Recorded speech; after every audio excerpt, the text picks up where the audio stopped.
नमस्कार, मैं हूं मनोज सैनी। आईएनडी इंपैक्ट में आपका स्वागत है। मुद्दा है काउंटिंग से पहले किलेबंदी। मध्य प्रदेश में उपचुनाव संपन्न होने के बाद से लगातार भारतीय जनता पार्टी और कांग्रेस के अंदर किलेबंदी का दौर जारी।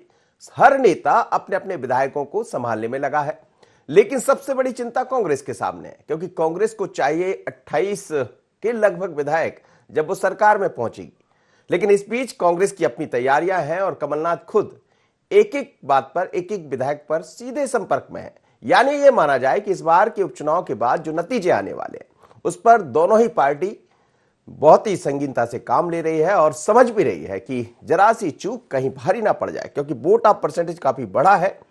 और जिस तरह की चीजें दिखाई दे रही है, आप देखिए, लगातार कमलनाथ की बात करें, शिवराज जी की बात करें, पहले उन्होंने लंच पार्टी की और उसके बाद कल भी हमने देखा कि भूपेंद्र सिंह के निवास पर तमाम सारे नेता दिखाई दिए, वो जो पहले कभी कांग्रेस के साथ थे। इसी तरह कांग्रेस के कमलनाथ लगातार सीधे तौर पर जनता से मिलने की बात अलग है, लेकिन अपने विधायकों से संपर्क में है। दूसरी तरफ एक दूसरी तरह की किलेबंदी भी दिखाई दे रही है। दिग्विजय सिंह और विवेक तनखा दिल्ली में पहुंचे हैं और दिल्ली में उन्होंने जो निर्वाचन आयोग है, चुनाव आयोग है, उसके सामने कुछ बातें रखी और कुछ पर काम भी हुआ है, उनकी बात को माना भी गया। तो क्या ये माना जाए कि कांग्रेस एक अलग तरह से किलेबंदी कर लेना चाहती है, और क्या है पूरा मसला? चलिए समझते हैं। हमारे साथ हमारे ब्यूरो चीफ आकाश जुड़ रहे हैं। आकाश, हम देख रहे हैं कि अलग अलग तरह से दोनों पार्टियां अपनी तैयारियों में लगी है, अपनी अपनी किलेबंदी करने में लगी, उन विधायकों को खासकर, क्योंकि बहुमत का आंकड़ा कांग्रेस के लिए थोड़ा सा दूर की कौड़ी है, लेकिन कांग्रेस काफी उत्साहित है, कह रही है कि बहुत अच्छा उनके पास सर्वे है और सर्वे के आधार पर। लेकिन फिर भी शायद कमलनाथ जो पहले चूक कर बैठे थे, अब उससे बचना चाहते हैं। जी निश्चित रूप से मनोज जी, यही कारण है कि इस बार प्रॉपर होमवर्क कर ही बाय इलेक्शन में जो है कांग्रेस पहुंची थी। और जिस तरीके से जो कांग्रेस का इंटरनल सर्वे आ रहा है, लगातार जो फीडबैक लिया है पीसीसी चीफ कमलनाथ ने, उसके बाद कमलनाथ को ये विश्वास है, वो आश्वस्त नजर आ रहे हैं कि 24 से ज्यादा सीटों पर जो है कांग्रेस विजयश्री हासिल करने वाली हो। यही कारण है कि अगर एक बार फिर 2018 जैसी परिस्थिति बनती है, सीटों का आंकड़ा जो बहुमत के लिए चाहिए, अगर उसके आसपास 2-3 सीटें या 5 सीटें कम होती हैं, तो ऐसे में क्या करना होगा, इसको लेकर जो है दोनों ही दल, क्योंकि अगर ऐसी स्थिति उत्पन्न होगी तो निश्चित रूप से अभी सबसे बड़ा दल अगर हम देखें मध्य प्रदेश में तो बीजेपी है, क्योंकि कांग्रेस को बड़ा झटका लगा था। 25 विधायक कांग्रेस का दामन छोड़ चुके हैं। एकाएक 22 विधायकों ने एक साथ जो है कांग्रेस से इस्तीफा दिया था, विधायकी से इस्तीफा दिया था और बीजेपी ज्वाइन की थी। और यही कारण रहा कि मध्य प्रदेश में इतनी सारी सीटों पर एक साथ बाय इलेक्शन देखने को मिला। तो जैसे जैसे मतगणना की जो तारीख है वो करीब आ रही है, वैसे वैसे दोनों ही राजनीतिक पार्टियों में इसको लेकर हलचल ना सिर्फ शुरू हो गई है, बल्कि रणनीति बनाने का काम भी शुरू हो गया है। कल भी इसको लेकर IND 24 ने सीधे तौर पर सबसे पहले इस खबर को प्रसारित किया था कि किस तरीके से कांग्रेस जो है सी प्लान बनाने की तैयारी में है। क्योंकि बीजेपी की अगर हम बात करें तो बीजेपी ए और बी प्लान के साथ पहले ही तैयार है, और ऐसे में कांग्रेस किसी भी तरीके से बीजेपी को मौका नहीं देना चाहती। यही कारण है कि कल भी देर रात तक जो है पीसीसी चीफ कमलनाथ के निवास पर बैठक हुई, जिसमें पूर्व मंत्री सज्जन सिंह वर्मा, पूर्व मंत्री PC शर्मा समेत जो संगठन प्रभारी हैं चंद्रप्रभाष शेखर, इसके अलावा वरिष्ठ कांग्रेस के नेता भी जो है मौजूद रहे, और इसी प्लान को लेकर जो है बैठक में रणनीति तैयार की गई। एक खास बात और है, क्योंकि अगर हम देखें तो जिस तरीके से मतगणना के बाद विधायक दल की बैठक बुलाई जाती है, लेकिन इस बार कांग्रेस ने सीधे तौर पर जो है विधायक दल की बैठक भी पहले ही बुला रही है। पीसीसी चीफ कमलनाथ ने इसको लेकर न सिर्फ विधायकों को दिशा निर्देश जारी कर दिए हैं, बल्कि 11 तारीख को शाम को 6 बजे पीसीसी चीफ कमलनाथ के निवास पर कांग्रेस विधायक दल की बैठक होनी है, जो साफ तौर पर बता रहा है कि कहीं ना कहीं कांग्रेस आश्वस्त है कि मतगणना के बाद जो है सभी विधायकों को जो है 10 तारीख को ही भोपाल रवाना होने के लिए दिशा निर्देश जारी हो गए। मतलब ये साफ है कि जो विधायक कांग्रेस से जीतेंगे, जो प्रत्याशी कांग्रेस से जीतेंगे, उनको सीधे भोपाल आना है। मतलब बीजेपी को किसी भी तरीके से कांग्रेस मौका नहीं देना चाहती कि किसी भी तरीके से बीच में कोई एडजस्टमेंट हो जाए, बीच में कोई एक नई कहानी बन जाए जिसका फायदा बीजेपी ले ले। यही कारण है कि 12 घंटे का समय भी नहीं दिया गया और सबको भोपाल तलब किया गया है। और जैसे ही विधायक भोपाल पहुंचेंगे, पीसीसी चीफ कमलनाथ उनसे मुलाकात करेंगे, बातचीत करेंगे, और उसके बाद जो कांग्रेस का सी प्लान है उस पर जो है विधायकों को टिप्स दी जाएगी कि उन्हें अब क्या करना है, किस तरीके से सरकार की मेकिंग होगी, किसका क्या काम होगा। तो कुल मिलाकर अभी से जो घेराबंदी है, किलेबंदी एक तरीके से हम कह सकते हैं, कांग्रेस अपने दृष्टिकोण से अपने घर को बचाने में जुट गई है। क्योंकि कांग्रेस के पास यहाँ 2 बड़ी चुनौती हैं। एक तो कांग्रेस को अपना घर बचाना है, दूसरी बात कांग्रेस को सरकार में कमबैक करना है। तो कैसे होगा, इन तमाम चीजों की चलिए, रणनीति कैसे इस होगा बार। कमबैक और भारतीय जनता पार्टी की क्या तैयारियां? मेरे साथ आलोक संजय जुड़ रहे हैं, प्रवक्ता है, पूर्व सांसद है भारतीय जनता पार्टी के। आलोक जी, आपका स्वागत है। और कांग्रेस से मेहमान भी मेरे साथ जुड़ेंगे, साथ ही वरिष्ठ पत्रकार भी रहेंगे। आलोक जी, क्या कहेंगे? ये चुनाव कुछ अलग हुआ। एक तो सभी को पता है कि पहली बार मध्य प्रदेश में 28 सीटों पर उपचुनाव हुए हैं, लेकिन उपचुनाव के बीच में हमने एक तस्वीर और देखी कि ये भी अब देखने में आ रहा है कि जो वोट ऑफ परसेंटेज बढ़ा है, तो दोनों ही तरफ हलचल तेज है। देखिए, अभी किसी तरह का कोई आकलन करना बेईमानी है, लेकिन जहां तक मैं भारतीय जनता पार्टी के हमारे नेतृत्व के बारे में संदर्भ में कहूंगा, तो चुनाव जीतने की हमें चिंता नहीं थी। हमने लोगों को दिलों को जीतने का काम किया है और निश्चित रूप से जब दिल जीत लिया तो चुनाव हम अपने आप जीत जाते हैं। 15 महीने की जो सरकार की स्थिति मध्य प्रदेश की जनता ने देखा कि जो जिस तरह से अनाचार हुआ था, सबके जरूर थे और भोग रहे थे, लेकिन अवसर मिला, परमात्मा की कृपा ही हुई और कांग्रेस की अपनी ही गलतियों के कारण सत्ता से वो बर्फ की उनकी पिघल गई। तो मेरा ये मानना है कि अभी चुनाव के परिणाम जब आ रहे हैं और जब परिणाम जब सामने आएंगे, उसके बाद कहीं ना कहीं कांग्रेस अतिउत्साह में भी या भयावह स्थिति में है और इसलिए उन्होंने ये प्लान किया कि हम विधायकों को बुला लें और अविलंब बुला लें और उनसे चर्चा भी करें। जब सत्ता में थे तब इन्हीं विधायकों से वो बात नहीं करते थे, अपने नेताओं से बात नहीं करते थे। आज वो गलतियों पर जो है पर्दा डालने का काम कर रहे हैं। मुझे लगता है कि अब गिनती के 4 दिन और बचे हैं, परिणाम जब सामने आएंगे तो मैं एक राजनीतिक कार्यकर्ता होने के नाते जितना छोटा मोटा अनुभव है, दृष्टि से मैं कह सकता हूँ कि भारतीय जनता पार्टी की सरकार दोबारा बन रही है और सिर्फ लोगों को भ्रमित करने का काम और 4-5 दिन में खुशफहमी रहने का काम कांग्रेस कर रही है। जी बिल्कुल बिल्कुल। लेकिन भारतीय जनता पार्टी की भी हमने देखा है कि भूपेंद्र सिंह से भी तमाम सारे नेताओं की मुलाकात हुई है, खासकर वो लोग जो पिछली दफा कहीं कांग्रेस में जाने का प्रयास किया था, बाद में हालांकि रहे वो आपके साथ ही, चाहे नारायण त्रिपाठी की बात करें या कौल की बात करें, कुछ और भी इसमें नए बसपा के कुछ लोग मुलाकात किए हैं। तो क्या ये माना जाए कि जिस तरह से कांग्रेस काउंटिंग से पहले अपनी तैयारी कर लेना चाहती है, बीजेपी कहीं और बेहतर तैयारी में है? देखिए, मैंने कहा ना कि जब सूर्य उदित होता है तो उसके अरुण आभा में सब लोग आना चाहते हैं और इसलिए सभी लोगों को दिख भी रहा है कि सूर्य भारतीय जनता पार्टी का उदित होने वाला है, तो इसलिए मिलना जुलना प्रारंभ हुआ है। और मुझे लगता है कि वैसे भी राजनीतिक क्षेत्र में चाहे कोई किसी का भी दल विचारधारा का हो, तो लेकिन जब हाउस में इकट्ठा होते हैं तो सब आपस में चर्चा करते हैं, तो उसके पूर्व भी देखते हुए चर्चा प्रारंभ की, इसमें किसी को मना नहीं किया जा सकता। और ये तो भारतीय जनता पार्टी की विचारधारा से लोग जुड़ना चाहते हैं, राउंड द विकेट आना चाहते हैं, तो भी कोई दिक्कत नहीं है। और इसलिए इस बात पर कांग्रेस भ्रमित हुई है ज्यादा से ज्यादा और उनको भयाक्रांत है। तो ये तो उन लोगों से पूछिए कि वो भूपेंद्र सिंह जी से क्यों मिलने आए या भारतीय जनता पार्टी के नेताओं से क्यों मिल रहे हैं। तो कहीं ना कहीं मैंने पूर्व में जैसा कहा कि उनको दिख रहा है कि यहाँ पर उज्जवल भविष्य की किरण भारतीय जनता पार्टी में, तो समर्थन और आगे क्या होगा ये पॉलिटिक्स का एक पार्ट है। तो मुझे नहीं लगता कि इस तरह की कोई भारतीय जनता पार्टी अपनी विचारधारा को लेकर काम कर रही है और वो विचारधारा पे अडिग भी है और वही एक रास्ता भी हमारा है और उसी के कारण हम कह सकते हैं कि हम जो है धरती से आसमान की तरफ बढ़ रहे हैं, शून्य से आज हम बहुत ऊंचाइयों पर हैं। चलिए सर, आप बने रहिए मेरे साथ। अरविंद तिवारी इस वक्त वरिष्ठ पत्रकार मेरे साथ। और अरविंद जी, क्या कहेंगे? एक तो ये चुनाव बहुत अलग हुआ है, 28 सीटों पर जब बातें हम करते हैं, लेकिन अब किलेबंदी की तैयारी है। कांग्रेस ने 11 तारीख से पहले तमाम सारे विधायकों को बुला लिया, तो क्या कांग्रेस ये मानकर चल रही है कि किलेबंदी की जरूरत पड़ जाएगी? नहीं, बिल्कुल। जो कमलनाथ का कॉन्फिडेंट है, जो बार बार बात बोल रहे हैं और जो वो कह रहे हैं कि मैं तो सत्ता में वापस आ रहा हूं, मुझे 20 से 22 सीटें मिल रही है और जिस हिसाब से उन्होंने चुनाव के जो प्रभारी थे उनको विधानसभा क्षेत्रों में मतगणना के दिन मौजूद रहना है और वहां कांग्रेस के उम्मीदवार की जीत की स्थिति में उसे तत्काल भोपाल लाने के निर्देश दिए हैं और 11 तारीख को विधायक दल की बैठक बुला ली उन्होंने। तो कमलनाथ जो है वो भी पालेबंदी में लग गए। बीजेपी ने भी पालेबंदी शुरू कर दी है। कल 3 विधायकों को भूपेंद्र सिंह जी ने लंच पे बुलाया था, लगातार वो बात कर रहे हैं और जो दोनों बसपा के विधायक हैं, समाजवादी पार्टी के एक विधायक हैं और 4 निर्दलीय हैं, उनको लेके भी लामबंदी तगड़ी हो गई है। तो क्या ये माना जाए कि जो परिणाम आने वाले हैं वो बड़े दिलचस्प रहने वाले? देखिए मनोज जी, इसमें कोई शक नहीं कि परिणाम तो दिलचस्प रहने वाले ही हैं। दोनों दलों का अपना अपना दावा है। वीडी शर्मा दावा कर रहे हैं कि हम क्लीन स्वीप कर रहे हैं, 28 में से 28 सीट जीत रहे हैं। शिवराज सिंह चौहान कह रहे हैं कि हमारी सरकार बरकरार रहेगी, हमारी सरकार को कोई खतरा नहीं है। और कमलनाथ कह रहे हैं कि मैं सरकार में वापस हो रहा हूँ, वापसी हो रही है मेरी। तो असेसमेंट हर स्तर पे अपना अपना है, जोड़ तोड़ पूरी हो रही है। वोटों का जो प्रतिशत रहा है उसके हिसाब से कैलकुलेशन हो रहा है। और मुझे लगता है कि इस सब के बाद ही कहीं ना कहीं तालाबंदी की स्थिति बनी है। जी जी, बिल्कुल। आकाश, आप मेरे साथ बने हैं? चलिए मैं आकाश के पास चलूंगा। आलोक संजर जी, जिस तरह से हम देख रहे हैं दोनों ही पार्टियां, आपने कहा कि बिल्कुल भारतीय जनता पार्टी बहुत अलग हटकर काम भी करती है, लेकिन हमने ये भी देखा है कि चंबल ग्वालियर से जो वोटा परसेंटेज दिखाई दिया है वो थोड़ा सा कम है बनस्पत बाकी जगह के, लेकिन कोरोना के बीच में काफी लोगों ने बढ़ चढ़कर हिस्सा लिया है, ये भी सच है। पर क्या चंबल ग्वालियर के चलते कुछ चिंताएं हैं?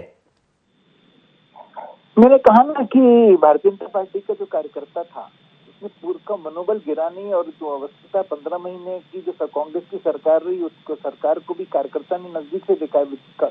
किसी भी दल को, संगठन को जिताने का काम संगठन करता है और संगठन ने पूरी मुस्तैदी से काम किया। वहीं यदि हम देखें तो कांग्रेस के जो नेता हैं, कांग्रेस के जो जनप्रतिनिधि, उनका मनोबल गिरा हुआ पड़ा था। तो वो एक बहुत बड़ा कारण भारतीय जनता पार्टी के पक्ष में दिखाई देता हुआ दिखता है। वैसे तो जो है कि कांग्रेस का जो अनुराग था वो सिर्फ राज में अंकित भर रह गया है। वस्तुतः यदि हम यूं कहें तो कांग्रेस में बड़े नेताओं के संदर्भ में भी यदि मैं कहूं तो वो जनता को भी दिखता है कि कांग्रेस ने बीते दिन चुनाव में कांग्रेस के कोई भी बड़े नेता ने अपनी जो है उपस्थिति दर्ज नहीं करी, बल्कि माननीय दिग्विजय सिंह जी ने तो ये तक कहा कि मैं तो T20 पर भरोसा करता हूँ, आखिरी ओवर्स में खेलूंगा।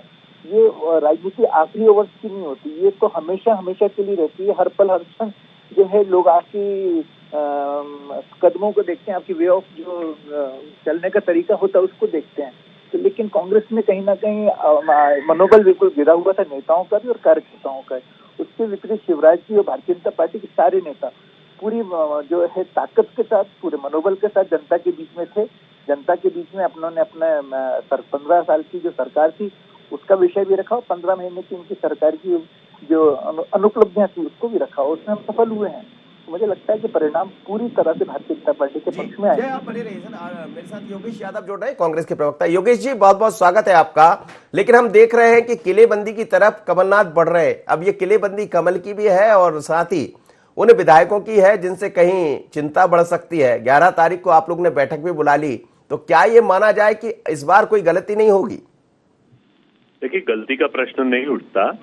ये सरकार बनाने के पहले की कवायद है जो शुरू की जानी चाहिए। निश्चय ही परिणाम कांग्रेस के पक्ष में आ रहे हैं और ये बात स्पष्ट हो चुकी है। इसलिए 11 तारीख की विधायकों की बैठक है कि आगामी औपचारिकताएं जो होती है पार्टी संगठन के द्वारा जो किया जाता है, तो उसकी कवायद शुरू हो चुकी है। और निश्चित ही इस मामले में कोई हम लोगों का ओवर कॉन्फिडेंस नहीं है। कांग्रेस गवर्नमेंट बनाने जा रही है। घबराहट तो बीजेपी में आप देख रहे हैं, कहीं बीएसपी से संपर्क कर रहे हैं, कहीं निर्दलियों से संपर्क कर रहे हैं। तो घबराहट और जिस तरीके की बेचैनी वो भारतीय जनता पार्टी ने, कांग्रेस तो एक सिस्टमेटिक तरीके से कार्य करती है और कर रही है। हम बहुमत की तरफ बढ़ रहे हैं, इसलिए 11 तारीख की हमारी बैठक बहुत आवश्यक है। जी जी, बिल्कुल। अरविंद तिवारी मेरे साथ जुड़े। अरविंद जी, जैसा कह रहे हैं कि कांग्रेस को जरूरत नहीं है, हालांकि देखिए दोनों पार्टियां कहेंगी, आपने भी जिक्र किया कि बीडी शर्मा जी का अपना कहना है कि क्लीन स्वीप हो जाएगी, दूसरी तरफ कांग्रेस के अपने दावे हैं। लेकिन क्या ये मानकर चला जा सकता है, जिस तरह का वोट ऑफ परसेंटेज बढ़ा है कोरोना के दौर में, क्या ये सच में दोनों की हलचल बढ़ाया हुआ है? नहीं, बिल्कुल निसंदेह जो वो मतदान का प्रतिशत रहा और अलग अलग क्षेत्रों में अलग अलग गया। जैसे ग्वालियर चंबल संभाग में जितनी अपेक्षा थी मतदान का प्रतिशत उतना नहीं बढ़ा। मालवा निमाड़ में जो है मतदान का प्रतिशत बहुत बढ़ा। तो इसने दोनों दलों की धड़कनें तो बढ़ा रखी है। समीकरण कहीं न कहीं गड़बड़ाते दिख रहे हैं। इसीलिए जो है ये सारी कवायदें शुरू हुई है। और कांग्रेस आज विपक्ष में होते हुए यदि अभी से तालाबंदी में जुटी है, इसका मतलब कहीं ना कहीं उनका अपना कैलकुलेशन है। उनको ऐसा लग रहा है कि वो सत्ता के नजदीक पहुंच रहे हैं और भारतीय जनता पार्टी आश्वस्त है। तो जो सत्ता के नजदीक पहुंचने की स्थिति में जो कवायद होना चाहिए कांग्रेस ने वो शुरू कर दी है। भारतीय जनता पार्टी आश्वस्त है, लेकिन उन्होंने कहा कि जिन विधायकों को कांग्रेस सरकार के जाने के बाद जिन निर्दलीय और सपा बसपा के विधायकों उन्होंने अपने से जोड़ा है, वो उनके साथ बने रहे। उसके लिए उनकी अपनी एक एक्सरसाइज चल रही है। लेकिन जो जादुई आंकड़ा है उसमें हमें लग रहा है कि बहुमत बहुत कम की जरूरत पड़ेगी भारतीय जनता पार्टी को, और कांग्रेस को काफी सारी सीटों की जरूरत है। तो क्या बहुत ज्यादा उत्साह में है कांग्रेस? हाँ, निसंदेह जो अभी की स्थिति हम देख रहे हैं मनोज जी, उससे तो ऐसा लग रहा है कि कांग्रेस उत्साह में है और कांग्रेस को ऐसा लग रहा है ग्वालियर चंबल संभाग की स्थिति को देखते हुए कि हम सत्ता में वापस आ सकते हैं। इसलिए कांग्रेस में जोड़ तोड़ पहले शुरू हो गई है, कांग्रेस में रणनीति बनाने का काम पहले शुरू हो गया है और कांग्रेस कुछ आश्वस्ति भी लगी। मुझे मेरी कांग्रेस के कुछ नेताओं से बात हुई तो मुझे कुछ वो आश्वस्त भी दिख रहे हैं, जो मतलब उनका कहना है कि मैदानी धरातल पे जो स्थितियां थी वो हमारे अनुकूल रही हैं। ऐसा लग रहा है अब ये तो 10 तारीख को ही मालूम पड़ेगा कि कौन किस करवट बैठता है, लेकिन आश्वस्ति मुझे जो है कांग्रेस के नेताओं में बहुत ज्यादा दिख रही है। जी जी।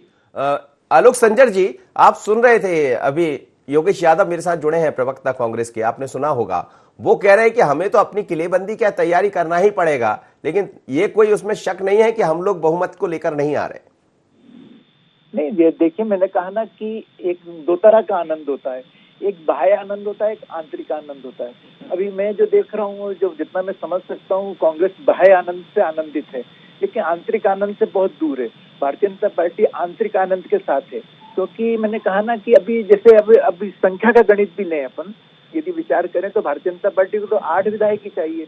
तो उस स्थिति में तो चलिए मैं इनकी सारी बात मान भी लूं तो कम से कम 15 से 20 तो भारतीय जनता पार्टी वैसे ही अभी जो समीकरण आ रहे हैं उससे दिखता है। तो उस स्थिति में इनको अभी 2-4 दिन यदि आनंद में रहना चाहते हैं, इसमें किसी को आपत्ति रहनी भी नहीं चाहिए। और राजनीति आलोक संजर जी है मेरे साथ। हेलो जी, आप सुन रहे थे, आलोक संजर जी कुछ कह रहे थे, सुना है। जी जी जी, मैं ये कहना, आलोक भाई एक विद्वान साथी हैं, मैं उनसे पूछना चाहता हूं कि आंतरिक आनंद और ये बाहरी जो आनंद है, मैं समझता हूँ आंतरिक घबराहट के दौर में है भारतीय जनता पार्टी। कांग्रेस का आंतरिक और बाहरी कुछ नहीं है, दो चेहरों पर कांग्रेस कभी अपना चेहरा लेकर नहीं चलती है, जो आंतरिक है वही बाहरी है। हम सच को स्वीकार करते हैं और सच को भारतीय जनता पार्टी को स्वीकार करना चाहिए। आप लोगों ने तोड़फोड़ करके, खरीद फरोख्त करके सरकार को गिरा दिया, हमने इस्तीफा दिया, उसको स्वीकार किया। आज जनता ने हमें वापस बहुमत की तरफ बढ़ाया है, जनता का विश्वास हमें नजर आ रहा है। जहां जहां से भी हम लोगों को बातचीत हो रही है वहां यही बातें सामने आ रही है कि जनता ने आपके विरुद्ध मतदान किया और गुस्से में मतदान किया है। इसका प्रतिशत भी इस बात का संकेत है। तो हमारा आंतरिक और बाहरी चरित्र एक ही होता है। भारतीय जनता पार्टी में 2 चरित्र हो सकते हैं, आंतरिक और बाहरी, लेकिन बाहर चरित्र की तरफ ही हम देखते हैं और जो हमारे हृदय में होता है वही हमारी जबान में रहता है। हम बड़े विश्वास और शक्ति के साथ कह रहे हैं कि कांग्रेस सरकार बनाने जा रही। आलोक जी, वो कह रहे हैं आंतरिक बाहरी सब आप समझिए।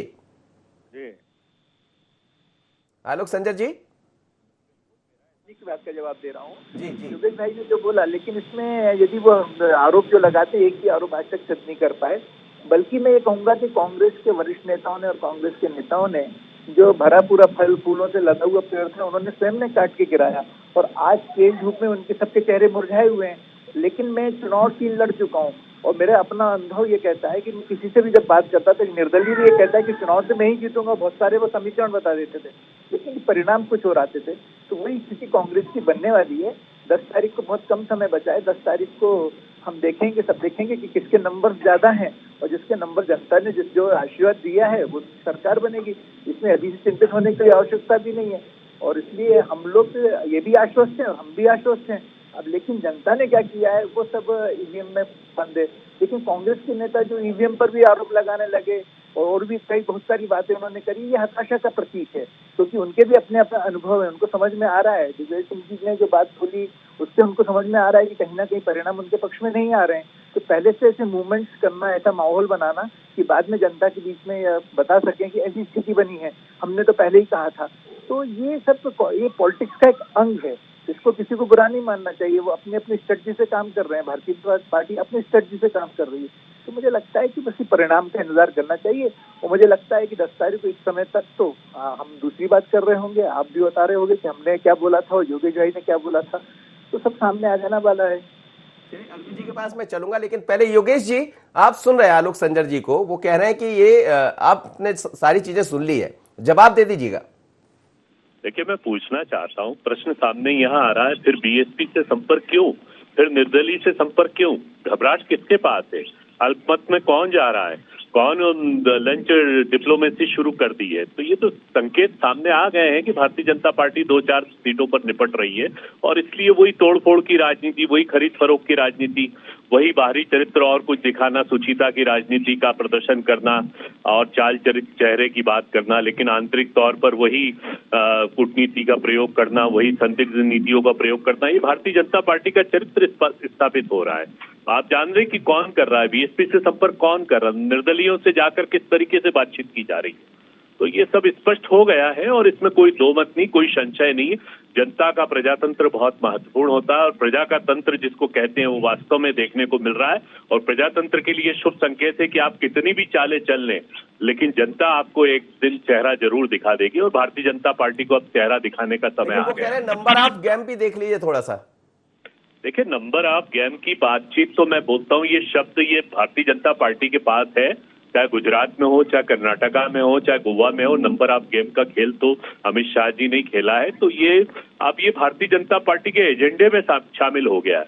अब लोगों का स्पष्ट ये है कि हम लोगों को बहुमत प्राप्त हो रहा है और बहुमत के बाद भी जो हम लोगों के साथ लोग आ रहे हैं उसको हम नंबर ऑफ गेम ना मानते हुए, ये आंकड़ों का संदर्भ ना लेते हुए जनाधार का संदर्भ हम साथ में लेकर चल रहे हैं और जनाधार के आधार पर हम स्पष्ट रूप से कह सकते हैं कि कांग्रेस गवर्नमेंट बनाने जा रहे हैं। जी अरविंद जी, ये जो नंबर ऑफ गेम का खेल कई दिनों से दिखाई देता रहा, देश की सियासत में एक नया शब्द भी आया है और इस बार भी वही सब कुछ दिखाई दे रहा है, लेकिन इस बीच चिंताएं दोनों तरफ जिसका हम जिक्र भी कर रहे हैं, पर क्या ये आपको लग रहा है कि नंबर ऑफ गेम बड़ा तेजी से काम करने वाला है?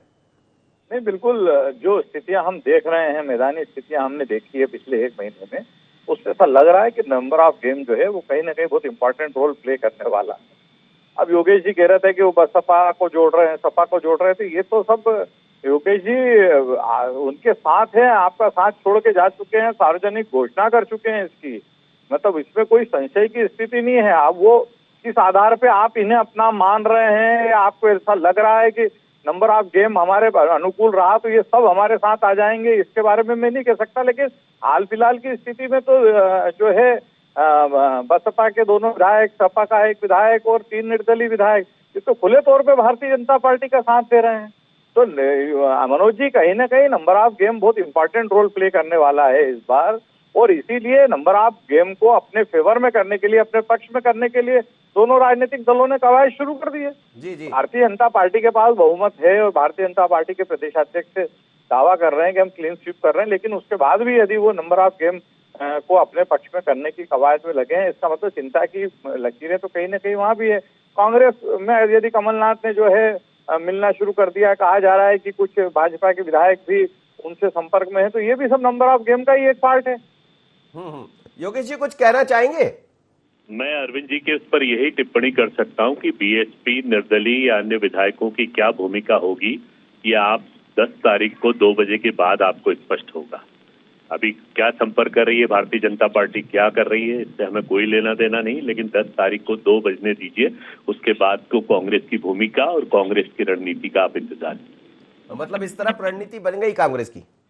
रणनीति क्या, वो स्वाभाविक स्थितियां निर्मित हो रही है। सब लोग प्रजातंत्र को जीवित रखना चाहते हैं और वो स्वाभाविक स्थिति में वो चाह रहे हैं 15 माह के कार्यकाल से लोग खुश होकर कमलनाथ जी की सरकार को चाहते हैं कि ये निरंतर रहे, अनवरत रहे और इसमें निर्बाध गति कायम रहे, क्योंकि जो विकास की जो धारा बही थी मध्य प्रदेश में और जिस तरीके से भारतीय जनता पार्टी ने धन के आधार पर डिस्टर्ब किया एक गवर्नमेंट को, एक चलती हुई गवर्नमेंट को, उसमें ये वापस चाहती है जनता। और जनता शिरोधार्य है, जनता देव है और जनता का निर्णय सामने आ रहा है। 10 तारीख को 2 बजे तक की प्रतीक्षा कीजिएगा, फिर क्या होगा हम आपसे बातचीत। तो आप मेरे साथ रहेंगे भी। आलोक जी, आप सुन रहे हैं, लेकिन ये जो सपा, बसपा और तमाम सारे लोगों की मेल मुलाकात है, तो क्या ये भी एक तैयारी का हिस्सा तो इसको कहा ही जा सकता है? देखिए, मैंने कहा चाहे राजनीतिक क्षेत्र हो या सामाजिक क्षेत्र हो, अभी योगेश भाई यदि मुझसे कहते हैं कि आलोक भाई मैं आपके साथ चाय पीने आऊंगा, तो मैं कहूंगा बिल्कुल आप पधारिए, मेरा सौभाग्य कि आप मेरे घर चाय पीने आने वाले हैं। नहीं, आप तो बहुत व्यावहारिक है ही ना आलोक जी, तो आप तो ये सब करते रहते हैं। किसी की भी बात करूँ, असल में वस्तुता ये क्या है कि इसको मैंने कहा ना कि राजनीतिक क्षेत्र में सब अपने अपने भविष्य के तरफ भी देखते हैं, चाहे बसपा हो, चाहे सपा हो, चाहे निर्दलीय हो, तो वो भी वहीं देखिए जहाँ शहद होता है वहीं जब जाते हैं लोग, मक्खियाँ भी वहीं जाती हैं। तो कहीं ना कहीं उनको भी आभास हो रहा है कि भारतीय जनता पार्टी की सरकार जो है दोबारा कंटिन्यू करने वाली है। और ये आम जन में भी ये बात है, जितने मेरे को लोगों से चर्चा आती है, बधाइयों के संदेश मेरे पास जो आ रहे हैं, उससे स्पष्ट हो रहा है कि कहीं ना कहीं भारतीय जनता पार्टी जो है पॉजिटिव तरफ है, पार्टी पॉजिटिव जो साइन दिखाई दे रहा है। अब बाकी तो चूंकि सब समय के में गर्व में है और उसको बस डिलीवरी होने वाली है 4 दिन बाद। तो जैसे योगेश भाई कह रहे हैं कि ठीक बात कह रहे हैं, मैं उस बात तो सहमत हूँ कि जब परिणाम सामने आ जाएंगे उसके बाद फिर हम चर्चा करेंगे, फिर अपनी कही हुई बातों पर वो भी चिंतन करेंगे और मैं भी चिंतन करूंगा। चलिए, बहुत बहुत धन्यवाद आप तीनों मेहमानों का मेरे साथ जुड़े। लेकिन नंबर ऑफ गेम का खेल बड़ा तेजी से बदल रहा है, दिखाई दे रहा है, और धीरे धीरे कर जैसे ही परिणाम सामने होंगे तो उससे पहले दोनों ही पार्टियां, चाहे कांग्रेस हो या भारतीय जनता पार्टी हो, अपनी तैयारियां कर लेना चाहती है। क्योंकि जो गलती पहले कांग्रेस कर बैठी, कांग्रेस को लगता है कि अब कोई ऐसी गलती ना कर बैठे, लेकिन बीजेपी उससे कहीं एक कदम आगे है। वो तैयारी कर रहे हैं और वहां सपा और बसपा के लोगों के मिलने का सिलसिला जारी है। लंच भी हो गया है, अब डिनर कब होगा नजरें उस पर भी है। पर यह चर्चा चलती रहेगी जब तक कि परिणाम सामने ना आ जाए, क्योंकि इस बार के जो उपचुनाव है बहुत ही दिलचस्प है। इतना ही, मुझे दीजिए इजाजत, बने रहिए 924।